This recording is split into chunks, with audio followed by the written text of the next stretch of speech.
E aí pessoal, beleza? Libertário 03 aqui, o meu nome é Caio. Para quem não me conhece, esse é um canal austro-libertário. Aqui a gente fala sobre economia, filosofia, política e ética por uma perspectiva libertária. Antes de entrar no assunto do vídeo de hoje, que para quem viu o vídeo de ontem já sabe do que eu vou falar especificadamente, mas aquele padrão de sempre, né? Comenta o vídeo, compartilha, se inscreve, checa os links na descrição, tem todas as redes sociais do canal, tem os links para apoio financeiro do canal, qual você pode apoiar através de Nano, Bitcoin e Shitcoin, ou seja, através de Pix doando moeda estatal. Sem mais enrolações, vamos aí para o assunto do vídeo. Conforme prometi ontem, eu falei que eu ia fazer um vídeo mais específico sobre a questão dos caminhões e o que está acontecendo nesse mercado, basicamente porque que de novo está tendo briga de caminhão e o Bolsonaro comprar voto de caminhoneiro dando auxílio caminhão só vai piorar a situação. Eu vou deixar aqui na descrição também alguns links de algumas matérias da época, especificando especificadamente um estudo de um carinha chamado Ricardo Galo. Ele é um engenheiro. Ele fez um estudo sobre isso lá em 2015, o qual uma matéria de 2018 referenciou esse estudo, dizendo que o mesmo problema estava acontecendo na época da greve dos caminhões.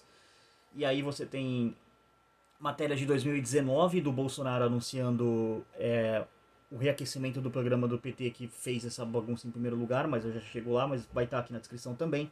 E depois uma matéria de 1º de abril de 2022, que é o Bolsonaro falando que vai dar dinheiro para caminhoneiro, para poder trocar frota, enfim, é basicamente isso. Então vamos por ordem cronológica aqui. Vamos começar lá de 2018 com esse rapaz, o Ricardo Galo. Eu não conheço ele, mas agradeço, o seu estudo é muito bom e é basicamente o embasamento desse vídeo. Dele explicando com dados e algumas coisas o que aconteceu, o que a Dilma fez em 2015 que deu a crise dos caminhoneiros de 2018. Então vamos voltar para essa época. Ele fez um estudo lá, fez os cálculos dele e ele estimou que tinham 288 mil caminhões a mais do que deveriam haver circulando naquela época, ou seja, naquele período de 2015 a 2018. Quais são as razões disso que ele aponta? O crédito barato do BNDES. O que isso aconteceu? O BNDES oferecia 7% de crédito ao ano para ser pago em 8 anos, quando a inflação no Brasil era na casa de 5% naquele período de 2015. Então, na prática, o juros real era 1,5% ao ano. Então, o que a gente já começa a entender aqui? Vamos entrar na parte econômica disso. Há o que é chamado de mail investments, ou seja, investimentos ruins, trazendo do economês para o português. O que isso quer dizer? Imagina que você tem uma oportunidade de conseguir pegar um empréstimo de 1% ao ano, 1,5%, né, no caso, juros real, e aí você consegue fazer um cálculo ali estimando que você fala, cara, eu consigo pagar esse empréstimo de 1%, 1,5% ao ano, e em cima disso eu consigo fazer 4,5% já descontado esse 1%, 1,5%. Ou seja, na prática você está fazendo 6% ao ano com aquele bem, só que você tem 1,5% de custo para poder pagar, que é os juros do seu capital que você investiu, então na prática você está triplicando o investimento. Qual pessoa que não faria esse investimento? Por que você não faria esse investimento? Coloca aí nos comentários por que você não faria assim. Mas assim, tenta pensar com uma pessoa que não conhece economia, não conhece teoria econômica, só simplesmente um afegão médio, vamos colocar assim. Por que você não faria esse investimento? Tenta justificar para mim nos comentários, deixa aí que eu vou dar um curtir aí em quem fizer esse argumento. Então assim, para a cabeça de uma pessoa que não entende ciclo econômico, teoria econômica, como funciona, como o juro circula, como o dinheiro circula na economia, como o governo estimulando abaixando a taxa de juros, isso na prática é uma impressão de moeda, enfim, todas essas tecnicalidades que a gente que é mais nerd de economia entende, é meio razoável entender que 288 mil pessoas acharam que era uma boa ideia comprar caminhões. Então, a mais, isso do que deveria ter, tá? Ele deveria ter um número, por exemplo, X, mas tinha X mais 288 mil, então tinham muito mais caminhões. Então, assim, o que aconteceu? Ele calculou aqui que o crescimento da frota foi de 1,54 mil para 2,588 milhões, no caso que eu tô falando, entre 2002 e 2014. Era uma média de 4,4% ao ano. Porém, no período de 2008 a 2014, ou seja, durante ali os anos finalzinho do ano Lula e começo do governo Dilma, basicamente o Dilma 1, vamos dizer assim, essa taxa de crescimento foi 4,9% ao ano, ou seja, foi 0,5% a mais, e é uma coisa bastante grande, porque, mas é só 0,5%, isso dá 2% nesse período de 4 anos aí, né? Aliás, de 6 anos dá 3%. Então, é uma coisa bem grande, não é desprezível não. Enquanto isso, o PIB do setor ele cresceu 2,4% ao ano. Assim, eu tenho críticas ao PIB, mas não é nesse vídeo que eu vou fazer em relação a como que o PIB é calculado. Enfim, um dia eu faço um vídeo sobre isso. Me cobrem, por favor. Mas enfim, ele está usando como base o PIB e vamos usar os dados que ele usa como base para poder fazer análise. Então, assim, foi isso basicamente o que a Dilma fez. Ou seja, vamos resumir aqui para você entender. O governo Dilma abriu uma linha de crédito no BNDES para basicamente pessoas comprarem caminhões. Não só pessoas que já eram caminhoneiros, que já tinham conhecimento de mercado, mas com pessoas que não tinham conhecimento do mercado, mas simplesmente falaram, eu vou comprar um caminhão porque está barato. E essas pessoas entraram no mercado. Isso gerou uma sobreoferta de 288 mil caminhões, e aí basicamente é uma coisa chamada lei da oferta e da demanda. Se você tem uma alta demanda por um produto, a tendência é que a oferta case e ela chegue num ponto de equilíbrio, ela fique aqui. Porém, o mercado ele não é uma foto, ele não é essa, eu bati uma foto aqui, ó, oferta e demanda casou bonitinho, tá estático, vai ficar assim pro resto da vida. Não é. Tanto que tem uma frase em economia que se chama ceteris paribus, que é tudo mais constante, não vai haver uma mudança no mercado. O problema é, o mercado não é constante, há sempre uma mudança. Vou dar um exemplo aqui. Um caminhão pode quebrar e o cara, sei lá, simplesmente ficar muito caro para arrumar, ele se estressar e falar, dane-se, vou largar essa coisa, eu já ganhei bastante dinheiro, eu vou cuidar da minha família, vou fazer qualquer coisa. Então, tipo assim, se aquela oferta e demanda tava ali perfeita, ela já começa a baixar. Ou, sei lá, outra pessoa, de repente um caminhoneiro acaba acontecendo uma tragédia, ou a pessoa morre, sei lá, morre na estrada, ou alguém tenta assaltar o caminhão e mata a pessoa, ou alguém taca fogo no caminhão, sei lá, de repente o cara comprou o caminhão, se irritou, tacou fogo, enfim, as pessoas podem fazer coisas malucas do tipo. Mas enfim, o que eu tô querendo colocar aqui é, várias questões podem acontecer para que oferta e demanda descasem. Há um momento do mercado em que oferta e demanda estão casadas perfeitamente? Sim, mas como eu disse, o mercado ele não é estático, o mercado ele é volátil, então basicamente ele continua agindo porque humanos agem para satisfazer as suas necessidades usando meios escassos. Isso é basicamente praxeologia misesiana. Então não tem como colocar que o mercado está estático, está equilibrado e vai ficar ali para sempre. Não é esse a questão. Então o que a Dilma fez? Ela descasou a oferta e demanda de uma maneira basicamente muito grande. Por quê? Vamos colocar oferta e demanda. Tinha essa demanda aqui, a demanda não estava crescendo, pelo contrário, ela estava diminuindo, já que estava uma crise, as pessoas estavam falando, cara, talvez, sei lá, a minha geladeira nova que eu poderia comprar e ser transportada de caminhão, não, deixa pro ano que vem, a geladeira aqui tá ruim, mas dá para aguentar, sei lá, vou comprar um ar-condicionado. Não, o ventilador aguenta mais uns anos aí, tá tudo tranquilo. Ou sei lá, de repente a pessoa fala, vou comprar um guarda-roupa novo, porque sei lá, o meu, eu quero comprar outro. Aí a pessoa, não, também não, deixa aí. Então, essas coisas são transportadas por caminhões, evidentemente.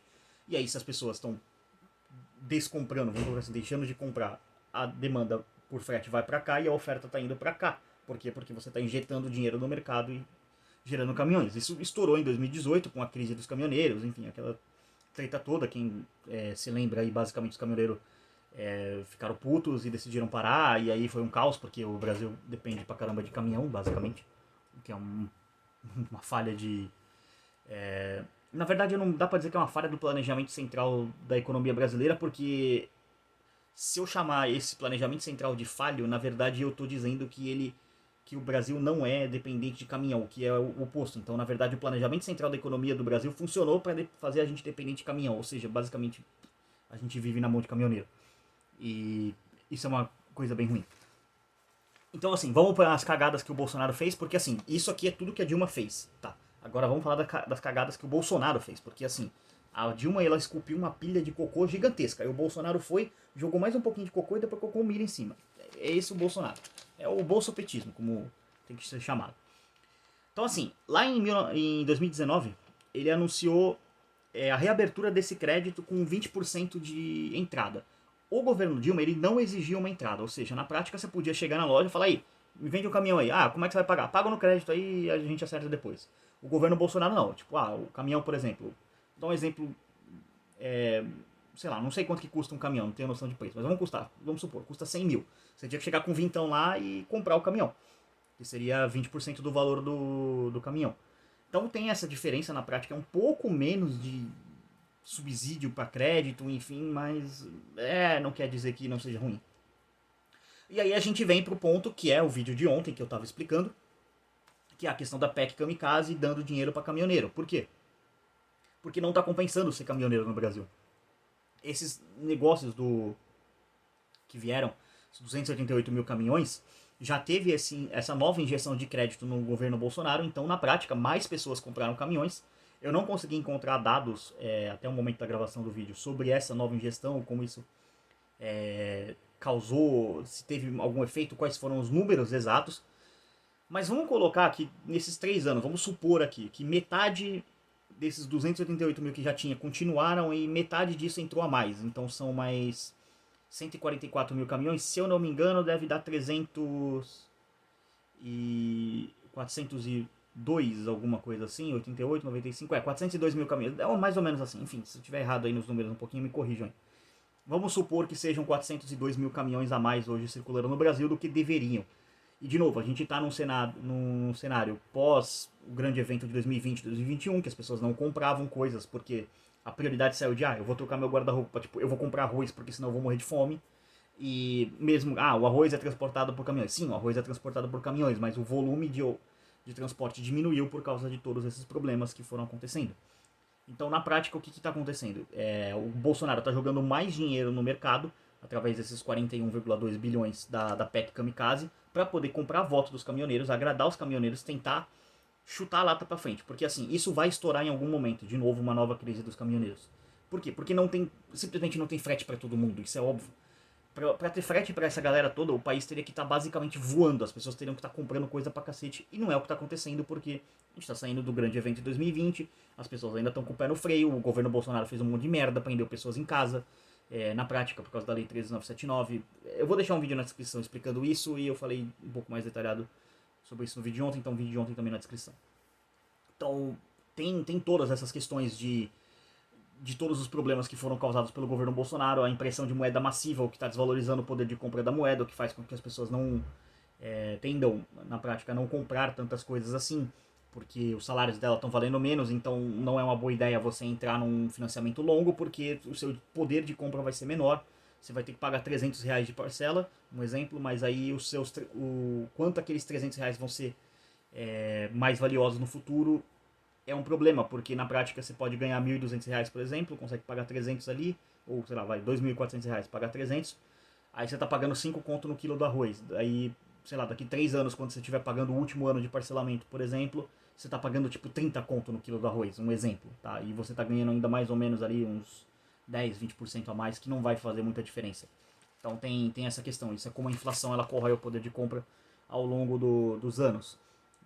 À medida que o dinheiro vai circulando na economia, isso tem uma equação que é a galera da economia mais matemática, que é bem útil, inclusive, é a economia, acho que é a equação de circulação de moeda, eu não lembro agora, enfim, não estudei muito essa parte matemática da economia, sou mais da parte humana da economia, praxeologia, parte austríaca, vamos colocar assim.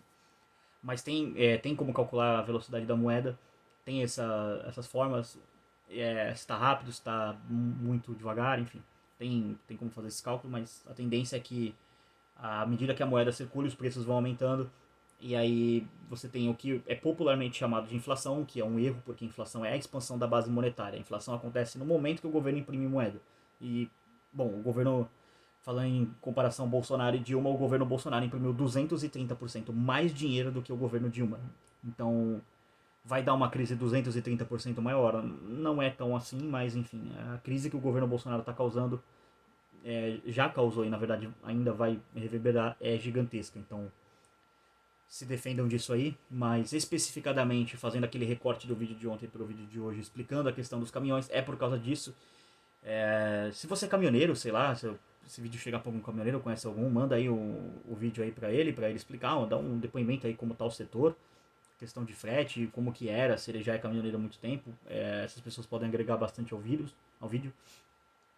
Porque assim, eu tenho a parte teórica, econômica, filosófica, assim, para poder embasar, mas eu não tô na boleia de um caminhão dirigindo pelo Brasil aí.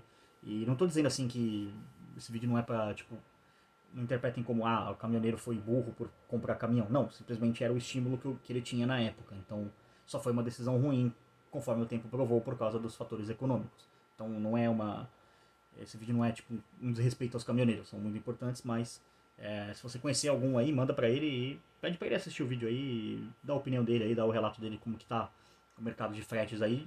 É interessante ouvir alguém que tá na ponta da linha ali, trabalhando nesse mercado. Mas enfim, vou encerrar o vídeo por aqui, já deu bastante tempo.